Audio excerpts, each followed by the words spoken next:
जय हिंद दोस्तों। एक समय था जब पूरी दुनिया में रशिया और यूक्रेन की दोस्ती की मिसाल पेश की जाती थी, परंतु समय को सब कुछ मंजूर नहीं होता है, समय चक्र पलटता है।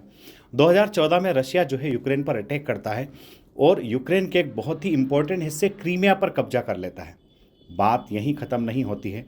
2014 से लेकर के 2019 तक दोनों के बीच में बॉर्डर पर कई सारी वायलेंस होती है और सबसे ज़्यादा नुकसान यूक्रेन को उठाना पड़ता है।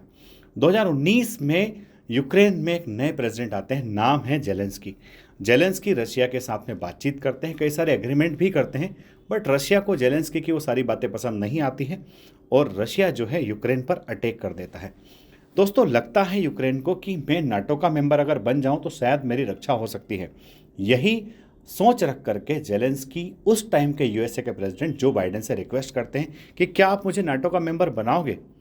जो बाइडेन भी कहते हैं भाई पहले आप अप्लाई तो करो, उसके बाद में देखेंगे कि क्या होता है, पर हाँ डेफिनेटली हम आपकी रिक्वेस्ट पर सिंसियरली थोड़ा सा सोचेंगे, विचार करेंगे और कोशिश करेंगे कि आपको नाटो की मेंबरशिप दे दी जाए। जेलेंस्की को लगा कि शायद नाटो की मेंबरशिप मिलना इतना ही आसान है।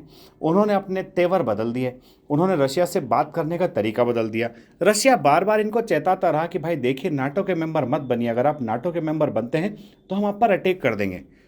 जेलेंस्की को लग रहा था कि बाइडेन, नाटो कंट्रीज और यूरोपियन यूनियन सब मिलकर के इनका साथ देंगे, क्योंकि जेलेंस्की ने पहले जो पुतिन के साथ एग्रीमेंट्स किए थे उसमें कहीं ना कहीं फ्रांस भी इनका मीडिएटर रहा था। नौबत यहाँ तक आ जाती है कि रशिया यूक्रेन के खिलाफ फुल फ्लैश वार छोड़ देता है। अब चूंकि यूक्रेन पहले से प्रिपेयर तो था ही नहीं, इसलिए यूक्रेन के पास काफ़ी कम असला बारूद था। दोस्तों, इसी वजह से यूक्रेन को मजबूरी में यूएसए की मदद लेना पड़ती है। आज के वीडियो में डोनाल्ड ट्रंप ने कहा कि यूएसए ने यूक्रेन को $3 बिलियन की मदद दी।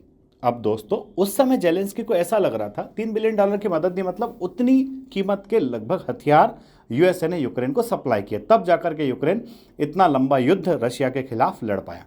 जेलेंस्की को लग रहा था कि हथियार हमें जो है मेहरबानी के तौर पर सप्लाई किए जा रहे हैं या फिर इनकी कीमत बहुत ही कम होगी जो हमें बहुत ज़्यादा चुकाना नहीं पड़ेगी।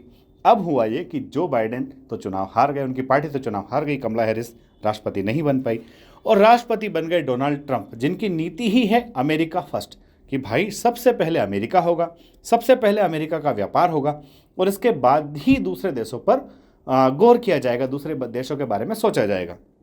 अब जैसे डोनाल्ड ट्रंप प्रेसिडेंट बनते हैं, वो ईरान और इजराइल, वो जो इजराइल हमास का वार चल रहा था उसको रुकवा देते हैं और यूक्रेन रशिया को भी कहते हैं भाई स्टॉप इट, और कहीं ना कहीं यूक्रेन को कहते हैं भाई पहले तो तुमको जो हथियार दिए जा चुके हैं उनके बारे में आप हमें आकर के उस बिजनेस की डील को फाइनल करो। और उस बिजनेस की डील में डोनाल्ड ट्रंप यूक्रेन से उनका वो मिनरल्स मांग लेते हैं जिन्हें हम एक तरह से बहुत ही महंगे मिनरल्स कहते हैं।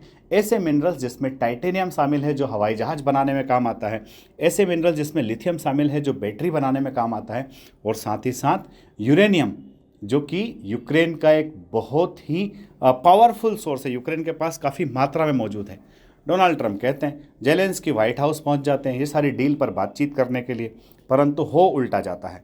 दोस्तों, बातचीत करते करते ही दोनों के बीच में बातचीत बिगड़ जाती है और ये बातचीत बीच में ही ख़त्म हो जाती है। अब आगे चल करके क्या होगा ये तो भविष्य के गर्त में है, परंतु आप लोग इस वीडियो से इतना समझ लेना कि दूसरों के दम पे उछलने में कहीं ना कहीं बहुत बड़ा नुकसान हो जाता है और शायद उस नुकसान को हम ही नहीं हमारी पीढ़ियाँ भी भुगतती है। अगर वीडियो अच्छा लगा है तो इसको लाइक शेयर सब्सक्राइब करना ना भूले।